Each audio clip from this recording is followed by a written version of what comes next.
పరిహారానికి 10 ఏళ్ల రాజధానిలో వడ్డిమానికి చెందిన ఒక రైతు ఆవేదన. రెండో విడత ల్యాండ్ పూలింగ్లో 13 ఎకరాలు ఇచ్చాను. అందులో 2 కోళ్ల ఫారాలకు పరిహారం అడిగితే పట్టించుకోవడం లేదు. 10 ఏళ్ల తర్వాత ఇస్తారట. వాటి కోసం చాలా ఖర్చు చేశాను. పూలింగ్ కోసం రైతులను భయభ్రాంతులకు గురి చేస్తున్నారు. ప్రభుత్వాన్ని నమ్మినందుకు నట్టేట ముంచుతోంది. ఈనాం నిషేధిత భూముల వివరాలు ఆన్లైన్లో తొలగింపు దారుణం. నా భూమి నాకు వెనక్కిస్తే సాగు చేసుకుంటా.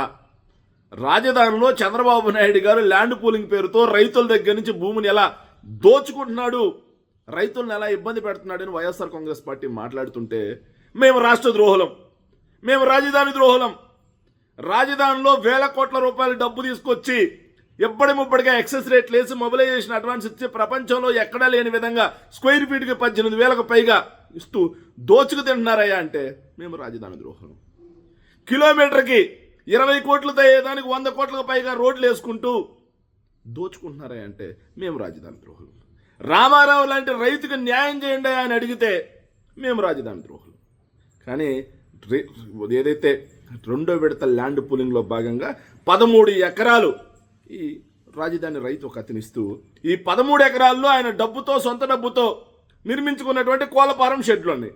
మరి తీసుకున్నప్పుడు వాటికి పరిహారం ఇవ్వాలి కదా. 10 ఏళ్ల తర్వాత పరిహారం ఇస్తారంట. ఈరోజు సప్పు చేసి ఒక రైతు కోళ్ళ ఫారాలు నిర్మించుకుంటే ఆ ల్యాండ్ లాగేసుకొని ఆ కోళ్ళ షెడ్లు లాగేసుకొని డబ్బులు 10 ఏళ్ల తర్వాత ఇస్తామంటే ఆ 10 ఏళ్ళు అతను ఎట్ట బతకాలి? ఆ 10 ఏళ్ళ అప్పులు ఎవరు తీర్చాలి? ఇవి నిజంగా ల్యాండ్ పూలింగ్ పేరుతో రైతుల మీద జరుగుతున్నటువంటి దాడి కాదా?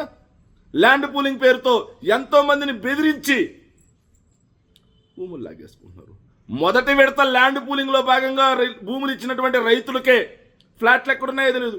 ఊరి చివర శ్మశానాల దగ్గర డొంక రోడ్లలో చెరువుల్లో కుంటల్లో అక్కడ ల్యాండ్ ఇచ్చారు. ఒక్క రైతుకైనా డెవలప్ చేసినటువంటి రిటర్నబుల్ ఫ్లాట్స్ ఇచ్చారయ్యా అంటే ఇవ్వాల. కానీ చంద్రబాబు నాయుడు గారు ఇల్లు కట్టుకోవాలంటే రిటర్నబుల్ ఫ్లాట్, అదేవిధంగా మంత్రి గారు ఇల్లు కట్టుకోవాలనుకుంటే రిటర్నబుల్ ఫ్లాట్, చంద్రబాబు నాయుడు గారు ఇల్లు కట్టుకోవాలనుకుంటే సిఆర్డిఏ ప్లానే మారిపోద్ది. దాంట్లో తూర్పు వైపు పడమర వైపు రోడ్డు ఉంది, దక్షిణం వైపు 3,000 చదరపు గజాలకు పైగా ఒక్కొక్క 3 రైతులకి ఇవ్వచ్చు. కానీ దాన్ని నిషేధిత భూమి, దాంట్లో హరితవనం, ఎందుకంటే చంద్రబాబు నాయుడు గారి ఇంటి పక్కనే ఊరు ఉండక్కర్లేదు కదా.